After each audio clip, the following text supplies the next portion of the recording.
예, 우리 사권 10장에 관한 공부를 하도록 하겠습니다. 우리가 사권 9장부터가 인간의 교회의 권한에 관한 이야기입니다. 권한.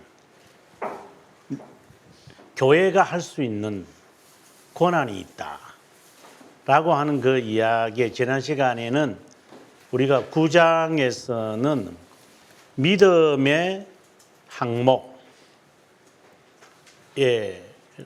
다른 말로 한다면 신앙의 교리, 신앙 교리, 이것은 교회만이 할 수 있는 거다. 각 교회를 말하는 게 아니라 총회를 말하는 거죠. 그리고 여기서 인간법의 제정이라는 것은 여기는 총교회를 총회를 말하고 10장은 개교회를 말합니다. 자, 그러면 개교회에게 인간법의 제정권이 있다. 이 말은 간단하게 말하면 프로그램이라고 생각하면 돼요.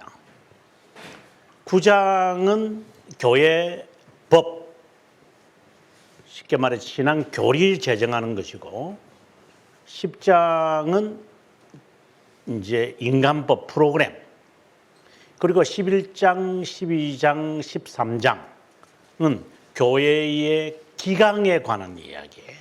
그래서 교회가 신앙 교리를 제정하고 각 교회는 프로그램을 제정하고 그 다음에 각 교회가 이제 성도들을 위해서 이제 권징을, 징계, 권징 또는 기강을 잡는 그 일을 한다. 이게 교회가 교회의 권한이라고도 하지만 교회가 해야 할 책임의 의무라고 저는 생각을 합니다. 우리가 참된 교회부터 시작을 해서 계속해서 지금 진행하고 있는 중에 있는데, 교회가 지금 한국교회 아니면 지금 목회하시는 분들도 마찬가지지만 어떻게 교회를 운영해야 할 것인가, 이런 기준이 분명히 있습니다. 그 기준을 따라야 합니다. 앞서 우리가 아우구스티누스가 교회가 인간의 법에 맞추려고 하지 마라. 인간의 법은 번영이 목적이잖아요. 타협을 하겠다는 것이 정치의 원리잖아요. 그래서 주고받는 거죠. 거기에 정의로움이라는 것은 이 분위기에 따라서 달라지는 거잖아요. 그러나 진리는 교회는 그런 것이 아니죠. 작든 크든 시대가 변하든 사람이 변하든 딱 진리는 하나이기 때문에 그것의 기준에 맞추는데, 이제 교회가 성도들이 중생된 척하든 중생된 자든 중생의 경험을 원하는 자든 중생의 경험을 한 자든 이단자든 간에 어쨌든 교회로 다 들어오는데, 성령에 의해든 자기가 오고 싶어서 오든지 오면은 이제 그들을 교회가 어떻게 할 것인가, 그것을 이제 인간법, 그러니까 프로그램, 이렇게 간단하게 이해할 수 있습니다. 이것을 통해 교회는 중생시킬 수 있다고 생각하면 안 됩니다. 중생은 불가능합니다. 그럼에도 불구하고 교회가 프로그램에 관심을 가져야 하는 이유는 무엇인가? 그것은 양육을 위한 겁니다. 그 프로그램을 할 때 성경적이어야만 합니다. 하나님의 말씀에서 벗어나면 안 됩니다. 그 다음에 두 번째 기준이 있는데 자유입니다. 자유라고 하는 이 말에는 반드시 따라가야 할 게 있는데 양심의 문제입니다. 오늘 이 양심에 관한 이야기를 좀 하려고 합니다. 그 다음에 하나님의 법을 무시하도록 만드는 만행을 저지르면 안 됩니다. 마치 인간을 위한 교회처럼 하면 안 됩니다. 연약한 자를 세우는 데 목적을 둔 인간법. 여기서 연약한 자, 교회가 교회가 성도들의 양육을 위하여 할 수 있는 것이 사권 10장에서 이제 프로그램, 그 다음에 12장에 가서 기강, 그 다음에 14장부터 19장까지는 성례. 이것이 교회가 성도들을 위해서 할 수 있는 모든 겁니다. 이 세 가지를 하면서 다른 것은 부수적으로 따라와야 됩니다. 그래서 연약한 자를 세우는 데 목적이 있다.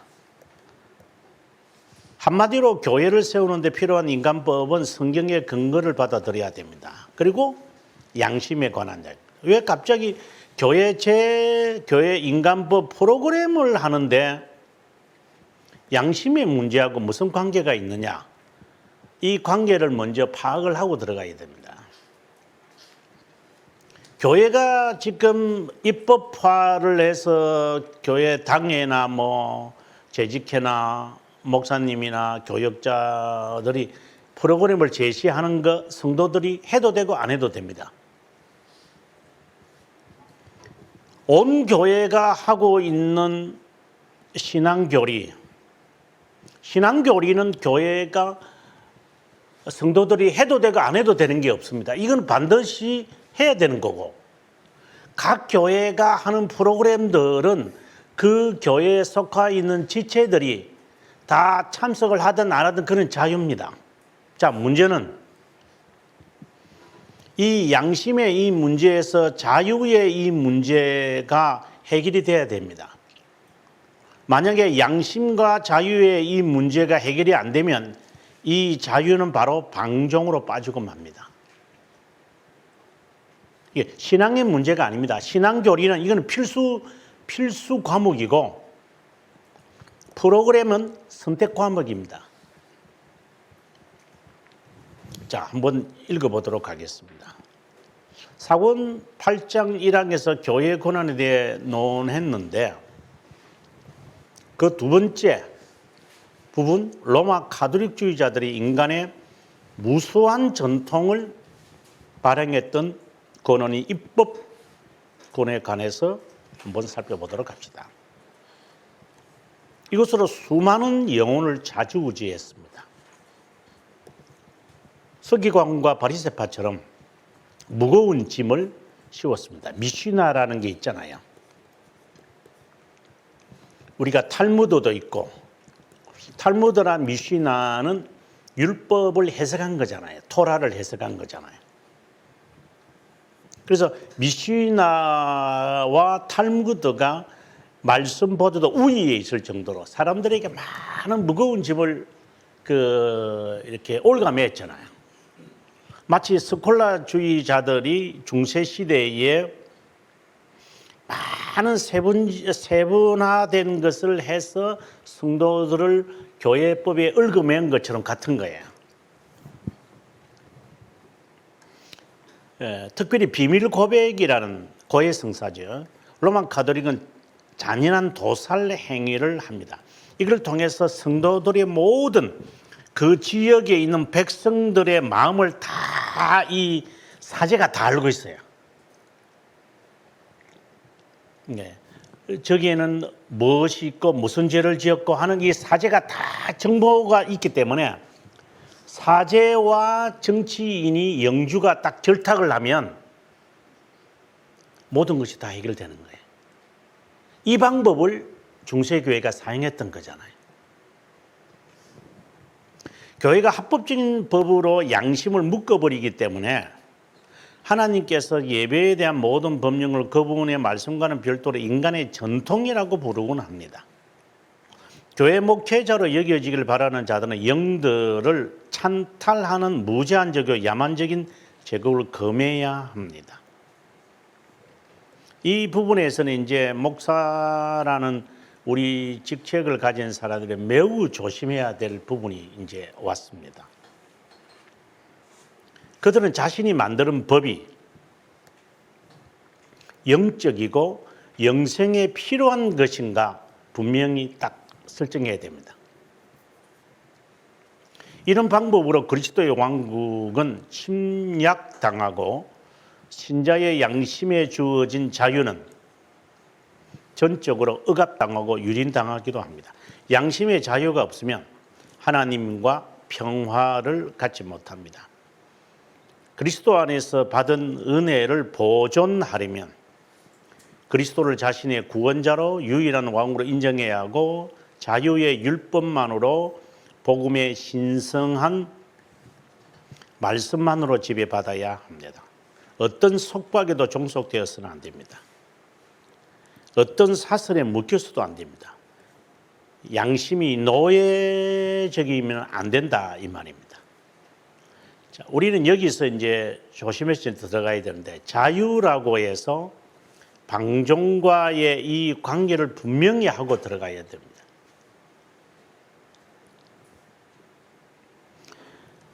입법자들은 자신의 법이 자유의 법, 부드러운 멍에 가벼운 짐이라고 착각하지만 헤아릴 수 없는 법들을 공포하여 영벌의 고통하에 슬퍼하도록 만들고 구원이 필요한 법을 엄격하게 지키라고 명합니다. 하나님 앞에서 내적으로 영들을 묶고 양심의 가책을 받도록 하는 법들이 구원이 필요한 것이라고 억지 주장합니다. 그래서 양심을 묶어버려서는 안 된다. 그런데 문제는 이제 이 양심이라고 하는 것, 이걸 이제부터 정의를 내려봐야 됩니다. 어떤 것에서 사람은 양심에 따라 행동할 것인가 라고 하는 점이죠. 양심의 본성에 대해서 한번 생각해 봅시다. 양심의 성격이 뭘까요? 인간은 외적인 법정이라고 불리는 것, 양심의 법정 간에 명확하게 구별하지 않습니다. 시민법도 양심을 묻기 때문에 의미를 파악하는 데 어려움을 겪습니다. 양심의 정의를 먼저 내려봐야 됩니다. 마음과 지성을 가진 자가 사물에 대한 지식을 파악할 때 그는 안다고 말합니다. 안다. 양심이란 말이 바로 안다라는 이름에서 나왔습니다. 하나님의 심판에 대한 감각을 가졌다면 그 심판은 자신들의 죄를 숨기지 못하도록 하는 정인과 같습니다. 양심이. 그 감각이 바로 양심이라고 부르는 겁니다. 재판장의 법정 앞에 범죄자들로 소환시키는 정인과 같습니다. 양심은 인간이 알고 있는 것으로 고통을 받지 않게 하고 그래서 여기에 방어 기제가 생깁니다. 사람은 내적 고통을 당하지 않으려고 여러 가지의 방편들을 만들어냅니다. 자신에게 죄책을 일으킬 때 자신을 드러나게 하는 하나님과 인간 사이의 중간 위치에 있는 어떤 것입니다. 이런 의미에서 이런 이들은 그 양심이 증거가 되어 그 생각들이 서로 혹은 송사하며 혹은 변명하여 그 마음에 새긴 율법의 행위를 나타내느니라. 곧 내 복음에 이른 바와 같이 하나님이 예수 그리스도로 말미암아 사람의 은밀한 것, 은밀한 이게 이제 양심이라고 말할 수 있습니다. 이 양심은 보초와 같습니다. 왜? 다 센스이기 때문에 다 알고 있어요. 마치 저 사람이 잠을 잘 때 우리가 CCTV를 이렇게 해놓으면은 잠을 잘 때 어떻게 잠을 자느냐 CCTV가 다 기록하고 있는 것처럼 이 워치이기 때문에 다 보고 있어요. 그래서 양심은 그와 같아 이 말입니다. 다 보고 있다. 누군가가 알고 있다. 이제 이거잖아요. 그러니까 지식이라는 거죠. 그래서 하나님과 인간 사이에 아니라고 인간이 아무리 부인하더라도 하나님은 양심이라는 것을 틀어버립니다. 이러한 것처럼 양심은 이 인간이 저장하고 있는 저장소와 같은 것이기 때문에 보초처럼 하나님의 심판대 앞으로 인간을 끌어내어 이 모든 비밀을 관찰하고 엿보고서 그 어떤 것도 어둠에 묻히지 못하도록 합니다. 마음의 평정을 위해 선한 양심이 하늘을 향하여 찾아가는 것이라고 합니다. 선한 양심이 하나님을 향하여 찾아간다? 그러면 선한 양심이라는 게 뭐냐? 행위가 인간과 관련 맺고 있는 것처럼 선한 양심이 심정의 내적 고결이다. 이런 의미에서 바울 선생은 경계의 목적은 청결한 마음과 선한 양심과 거짓이 없는 믿음에서 나는 사랑이라고 했습니다. 어떤 이들은 착한 양심을 버렸다고 했습니다. 믿음에 관하여 파선했다고 합니다. 선한 양심은 하나님께 예배드리고자 하는 살아있는 의향이며 경건하게 또 거룩하게 살고자 하는 진정한 바람이다. 회개와 관련을 지면 영살리기라고 말하면 됩니다. 하이델베르크에서는 새 사람이죠. 새 사람 살리기. 양심이 있다면 인간에게까지 확대되기도 합니다. 이 세상에 단 한 명의 인간이 살지 않더라도 양심은 모든 욕망에서 청결과 순결을 지키게 할 뿐만 아니라 각종 외설적인 말과 호색적인 것을 금하는 법을 순수해야 합니다. 그래서 양심은 세상 문화에서 주어진 게 아닙니다.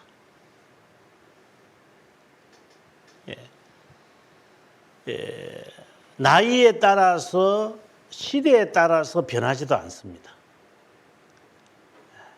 그러니까 인간의 자신이 고결하게 가지고 있는 그 본성적인 것입니다. 자, 이것에 관하여 제가 이제부터 좀 설명을 이제 판서를 통해서 좀 더 하겠는데 그 전에 여러분들에게 지금 양심에 관한 설명을 위해서 여러분에게 소개하는 책을 한번 여러분에게 먼저 알려드리겠습니다.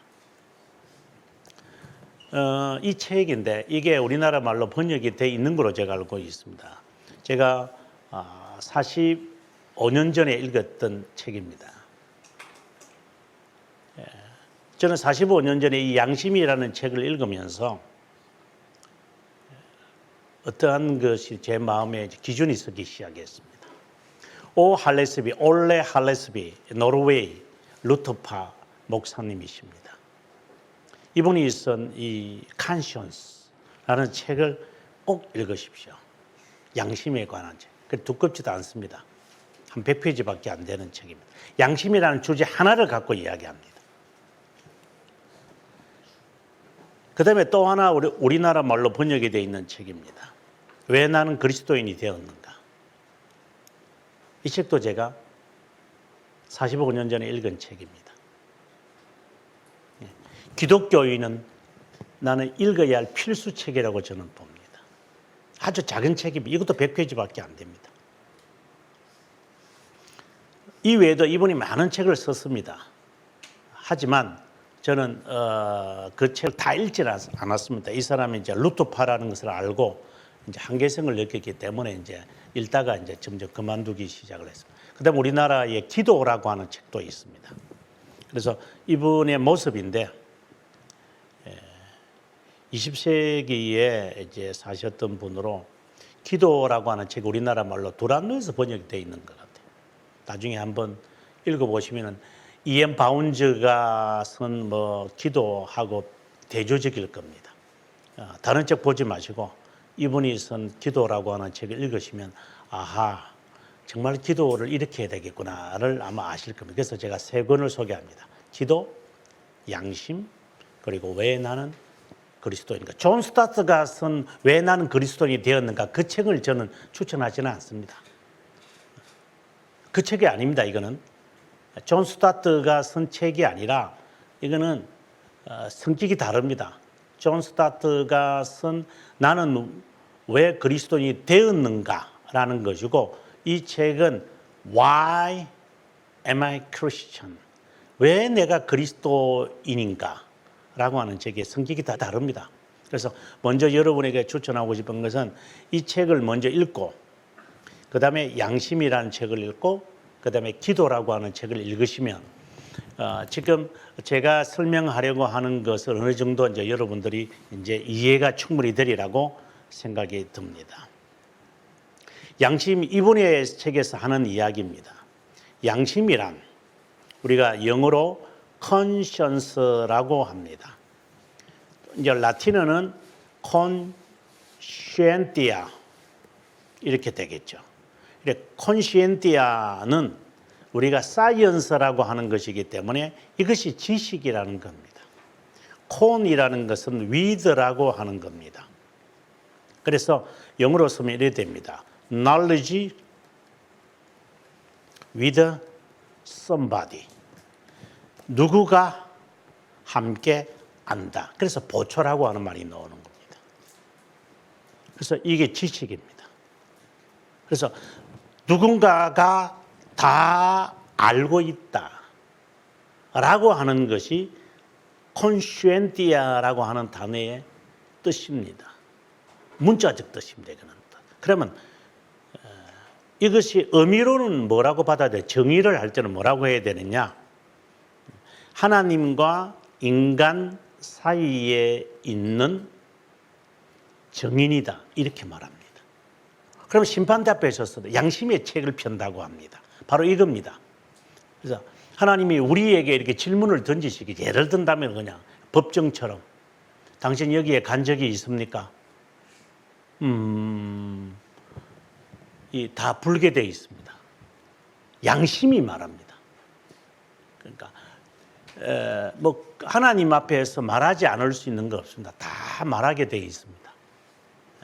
뭐 사람이 구술을 해야 하나님 알아듣는 건 아니죠. 하나님은 다 아시죠. 그래서 그것을 인지하기 때문에 양심이 수긍합니다. 예, 그냥 제가 지옥 가겠습니다. 그래 가라. 그냥 가는 겁니다. 가서 고통을 당하는 겁니다. 그래서 양심의 심판이라는 것은 하나님이 열거하시는 게 아니라 이게 질문하는 게 아니라 양심이 다 보고합니다. 다 보고합니다. 그래서 이게 무서운 겁니다. 그래서 그리스도인들은 이 양심은 하나님과 함께 안다라고 하는 것에서부터 출발하기 때문에 이게 somebody가 아니라 이제 하나님이 되겠죠. 하나님이 어떤 분이시냐를 아는 것이 있습니다. 그래서 선한 양심은 믿음을 담고 있다 이렇게 말하는 겁니다. 하나님이 어떤 걸 원하실까? 하나님의 뜻이 뭘까? 하나님이 나를 통하여 무엇을 하기를 원하시는가? 이게 양심입니다. 그리고 그 하나님이 원하시는 것을 찾아가려고 하는 것이 믿음입니다. 그래서 믿음과 양심이 같이 가는 겁니다. 이렇게 따로 있는 게 아닙니다. 그래서 믿음이 있는 사람이 예를 들어서 신자가 양심의 행위를 하지 않고 사기를 쳤다. 그러면 그거는 좀 생각에 그는 헛된 믿음이라고 말할 수 있습니다. 예수 믿는 사람들이 부도수표 냈다. 그는 생각해 봐야 됩니다. 예수 믿는 사람의 도둑질을 냈다. 생각해 봐야 됩니다. 왜? 양심이 그럴 수가 있습니까? 하나님이 다 보고 계시는데 그렇게 했다. 그래서 이 양심이 갇히게 되기 때문에 우리는 하나님 앞에 와서 통분합니다. 내가 세상에서 이렇게 죄를 지었다는 것도 슬프지만 내 양심의 믿음의 법이죠. 믿음의 법에 따라 살지 못했다는 것에 통분히 여겨야 합니다. 뭘 그걸 가지고 그렇게 슬퍼하고 그래? 아니요. 본인은 압니다. 그래서 하나님이 어떤 분이시냐를 정확하게 알려고 해야 됩니다. 이거 잘못 가르치면 안 됩니다. 그래서 지금 교회가 프로그램을 제정한다라는 말은 하나님에 대해서 정확하게 설명해 줘야 됩니다. 그래야지 그 사람이 그 하나님을 아는 지식에 따라서 살아가는 양심의 삶을 살아갈 수 있습니다. 그리고 사람은 자기가 알고 있는 하나님으로 양심을 가져버리면 이상하게 해버립니다. 그래서 이단이 위험하다는 게 그겁니다. 그래서 우리가 이 하나님에 대한 정결한 지식, 지금 우리가 바른 신앙, 니케아 신앙, 콘스탄티노플 신앙, 칼케돈 신앙, 아다나시오스의 신앙, 그리고 우리가 돌터레이트라든가 그다음 벨지카라든가 신앙 고백서, 웨스트민스터 이런 것을 통하여 하나님에 대해서 계속해서 알려고 합니다. 왜? 이것이 기준이 되어야 되기 때문에 이 기준입니다. 이 기준이 없다면 방종입니다. 저도 마찬가지입니다. 저도 양심껏 여러분에게 설명을 해야 되는데 그 기준이 뭐예요? 당신이 지금 양심이라고 말하는 기준이 뭐예요? 그 양심의 기준을 말해 보시오. 그것이 선명해야 됩니다. 내가 가진 양심은 성경입니다. 해석이 지 맘대로니까. 근데 그 가지고는 부족합니다. 성경 해석이 이제 마음대로니까. 그러면 해석을 정확하게 기준 또 삼아야 됩니다. 성경 다음에 하다 이런 게 아니라 성경의 진리의 말씀을 제대로 해석하고 기준을 삼기 위해서는 신앙 교리가 이제 요구되는 겁니다. 지금 한국 교회가 신앙 교리라고 하는 성경적 기준을 제시하지 않기 때문에 지 맘대로입니다. 그래서 장땡입니다. 불이장무리도 없습니다. 그래서 이 기준이 누구와 함께 안다라고 하는 누구라고 하는 이것 하나님에 대한 나의 믿는 교리가 분명히 선명해야 됩니다. 그래서 저도 마찬가지지만 제가 집요하게 이 신앙교리 주석을 제가 하는 이유는 내 자신이 신앙교리에 따라 기준이 되어 있음을 저는 표명하는 겁니다. 여기에 어겼다면 저는 거짓 목사가 되니까. 그것에 따라서 당신이 잘못하면 당신이 잘못된 사람이야. 그래서 이 신앙교리가 양심의 정의인 하나님에 대한 지식을 도와줍니다. 근데 성경에서는 자기 마음대로 할 수 있는 경우가 빠지기 때문에 조심해야 한다는 거. 그래서 신앙교리를 기준으로 삼아서 이제 우리 모두가 거기에 종속되어져야 되는데 이제 한국 교회는 그렇지 않습니다. 이제 이게 우리의 딜레마입니다. 아무쪼록 양심은 누구와 함께 아는 지식이다. 그럼 그분이 하나님이고 하나님에 대한 정확하다기보다는 에센스를 알아야 양심이 바로 세울 수 있습니다. 그래서 제가 이런 이야기를 합니다. 부부싸움이 일어날 때도 네가 잘났니 내가 잘났니 하지 말고 하나님 법 앞에서 보자. 당신이 알고 있는 하나님이 어떤 분이고 내가 알고 있는 하나님이 어떤 분인가. 이게 다르면 그때부터 싸움입니다. 교회에서도 싸움이 나는 게 그겁니다. 우리들이 알고 있는 하나님이 다 다릅니다. 그 하나님에 대해서 명시하지 않았기 때문에 양심의 기준이 다 다르니까 자기의 기준에 따라서 사람은 언쟁하는 겁니다. 그 기준에 따라서 우리 서로가 함께 일치되어져야 됩니다. 그래서 신앙교리가 그래서 중요한 겁니다.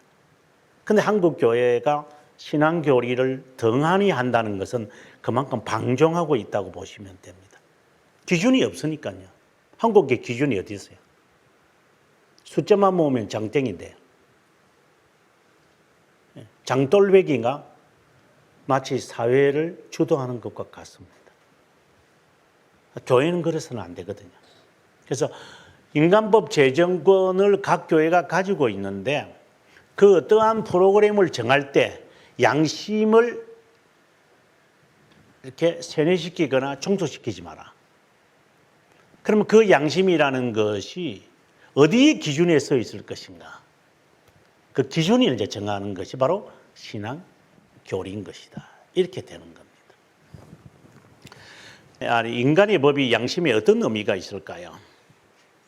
양심은 인간보다 하나님과만 관련을 맺고 있습니다. 그래서 지상의 법과 양심의 법 간의 일반적인 구별이 필요합니다.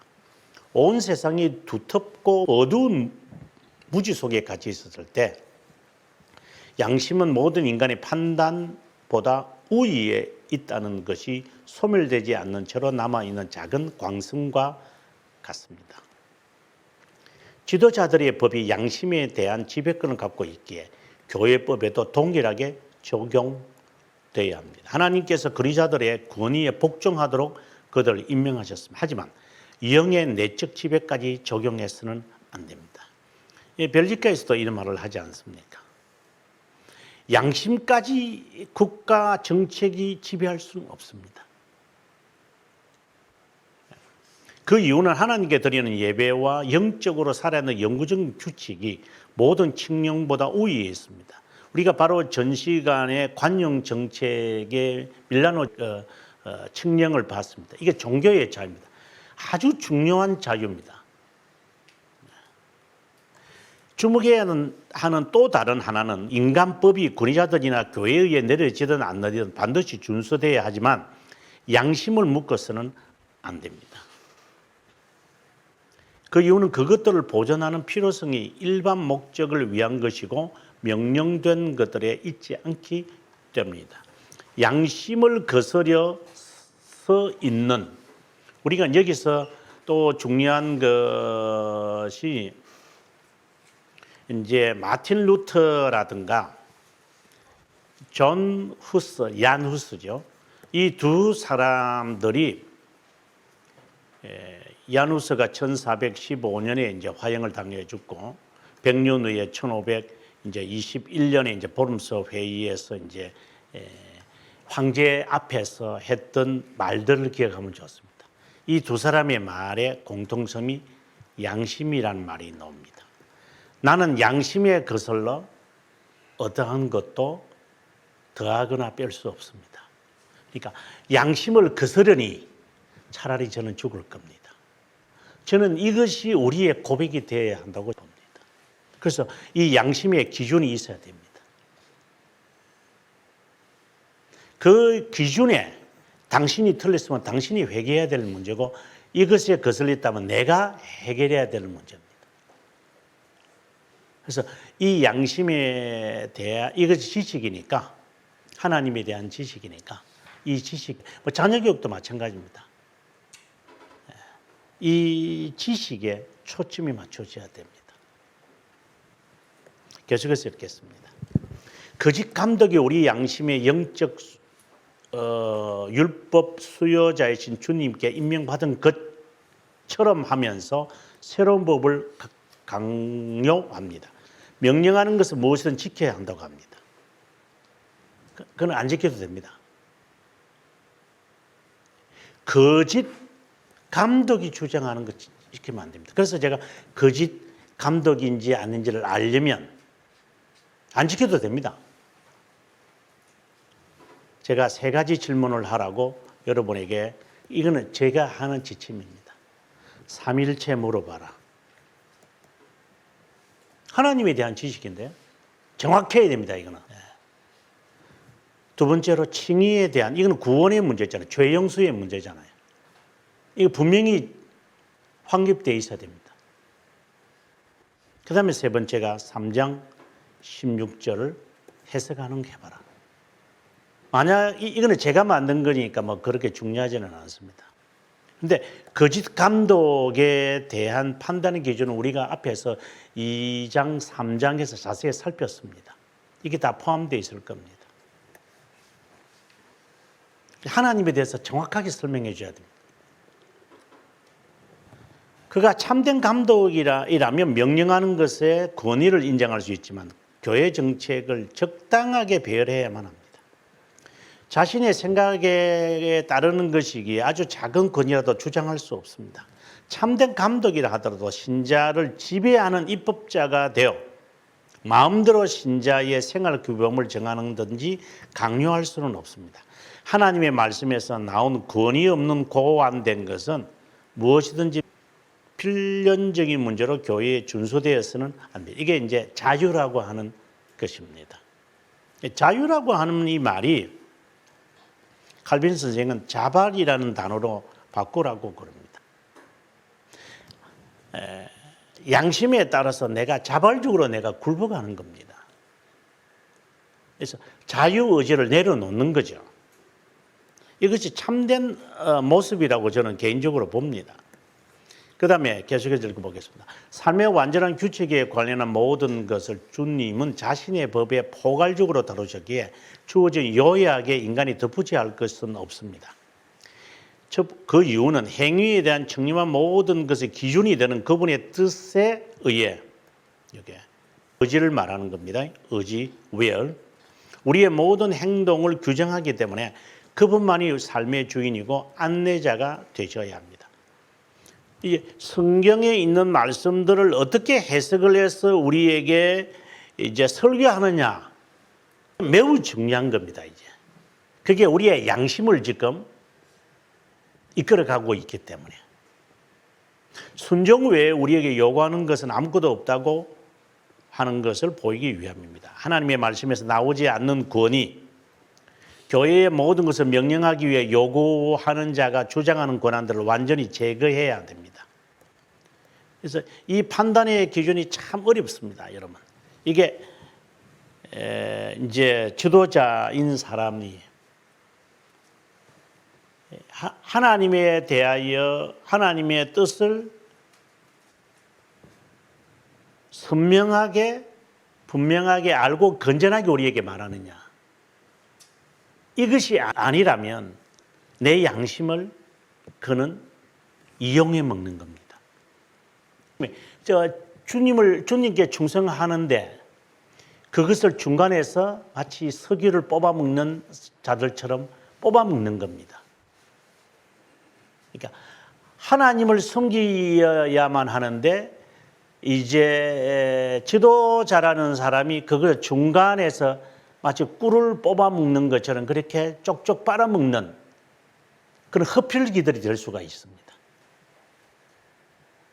본인이 하나님의 종이라니까 그냥 이제 하나님의 종으로 받드는 거죠. 그 당연한 걸. 그건 내 양심이 이제 하나님을 섬기는데 이제 주어진 지도자가 있고 교회가 있으니까 그래서 교회의 어떤 것에 다 투신합니다. 교회의 일을 위하여. 근데 알고 보니까 이게 내 이 양심, 하나님을 향한 이 양심을, 이 지식을 사용하고 있는 거예요. 예를 들어서 이런 겁니다. 뭐 쉽게 말한다면 자녀를 키우는 사람들이 자녀를 위해서 기도를 해야 되지 않아? 예를 들어 맞습니다. 기도해야 됩니다. 그래서 사람들을 모아가지고 이제 우리가 뭐 평일날 하루 시간을 정해서 기도합니다. 기도해야 그거 좋은 겁니다. 근데 그거는 참석해도 되고 참석 안 해도 되는 겁니다. 그런데 그렇게 하면 되는데 이제 그 다음에 이제 한 단계 더 나아가가지고 아니 엄마가 돼가지고 말이야 하면서 이제 양심을 확 이렇게 찔러버리면 이게 굉장히 부담스러운 겁니다. 아니 자녀를 위해서 그 시간에 내가 안 가면 안 되는 악의성인가의 문제를 해야 됩니다. 그 다음에 또 하나 더 이거는 이제 다른 케이스인데 정말 이것이 내 양심을 묵지 않고 자녀를 위한 정말 좋은 프로그램이다. 그럼 우리는 자발적으로 거기에 굴복하고 다른 것의 가지와 잔 뿌리들을 다 잘라내고 거기에 참여해야 됩니다. 그럼 두 개의 차이가 뭐죠? 전자는 거짓 목사가 우리들에게 양심을 이용해 먹는 거고 후자는 참된 목자가 우리들에게 자발성을 원하는 겁니다. 둘 다 참여하는 거죠. 그런데 그 전제가 뭐죠? 정말로 우리들을 양육하기 위하여 이날 아니면 안 되겠다라고 하는 것으로 설정을 했다면 내 자유 시간을 우리는 뽑아내는 겁니다. 포기하는 겁니다. 이게 자유입니다. 그런데 그 지도자가 그렇지 않고 많은 숫자 모이는 것에 만족을 하고 정말 내 영혼, 아이들의 영혼이란 말은 하는데 실제는 그렇지 않는 사람들, 정치하는 애들처럼 짠소리를 하지만 실제로는 다 뒷구멍에서는 수십억을 횡령하는 놈들이 겉으로는 국민을 위한다고 국민 합니다. 이런 아이들인가? 아니면 정말 진정으로 국민을 위한 사람인가? 그 판단을 우리가 해야 됩니다. 그거 하고 난 다음에 그 다음에 프로그램을 따라가야 됩니다. 근데 이게 전제가 안 되고 프로그램만을 갖고 아니 내 개인 시간을 왜 자꾸만 교회에서 불러내는 거야? 그러면 안 됩니다. 그래서 그 참된 목자라는 것이 전제가 되지 않는 상황에서는 어떤 프로그램이라도 자유화해야 됩니다. 참된 목자라는 것이 전제가 된다면 방종하면 안 되고 자유를 포기해야 됩니다. 굉장히 그 어려운 부분들입니다. 그래서 칼빈이 지금 인간법 제정을 이야기하면서 양심의 문제를 이렇게 다루는 이유가 그 때문입니다. 제가 쓴 그 책 가운데서 이 책이 있는데 이 책에서 제가 자유에 대한 개념을 이야기합니다. 칼빈 선생도 여러분 아다시피 이제 우리에게 기독교 강요에서도 3권 11장부터 시작을 해서 18장까지 칭의에 관한 이야기를 하다가 19장에 가서 자유에 대한 이야기로 마무리합니다. 그리고 20장에 가서 기도를 이야기하죠. 칼빈도 한 장을 할애할 정도입니다. 그래서 이 자유라고 하는 이 개념을 여러분 이 기독교 강요 3권 19장에서 충분히 읽어서 답을 찾아야 됩니다. 간단하게 이야기하면 자발이다.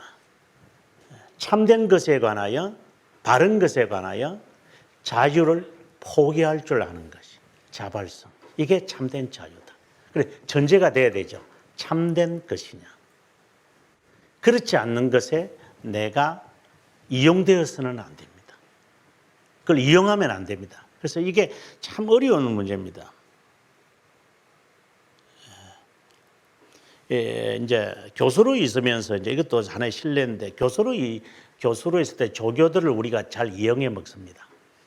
조교들은 교수의 말에는 절대 복종입니다.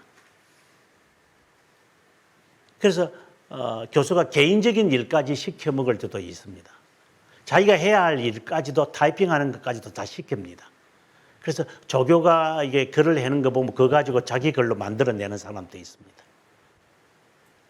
그것은 자유를 이렇게 착취하는 거죠.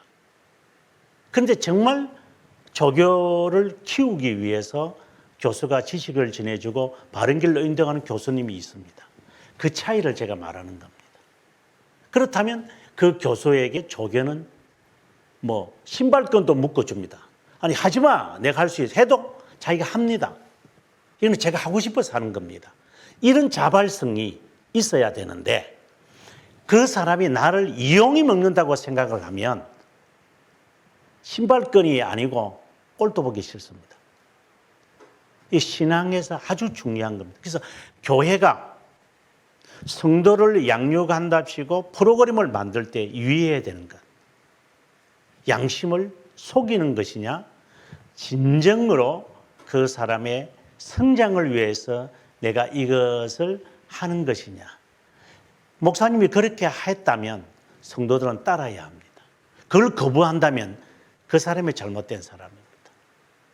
이 분명한 선을 그어놓고 그 선이 안 그어진다면 이제 신앙교리라고 하는 보조 약품을 통해 이것에 대한 준거 기준, 어디에 기준을 설정해서 참되다, 거짓되다, 방종이다, 자유다. 이 잣대를 분명히 정해야만 하는 것이 있습니다. 참 어려운 일이죠. 그래서 우리가 이 시간들이 필요한 겁니다. 이 시간을 통해서 저도 여러분들도 기준을 설정하는데 좀 더 구체적이 되기를 바라는 마음입니다. 그러니까 귀로 들은 거, 아는 거, 뭐 저 교회는 저렇게 하는데, 뭐 저 집은 저렇게 하는데, 아니 말씀에 신앙 고백해서 이것이야, 맞아, 이게 만든 거야, 이쪽으로 하는 거야. 이렇게 자기를 쳐서 복종시킨다면 아름다운 저는 고백이라고 보는 것입니다.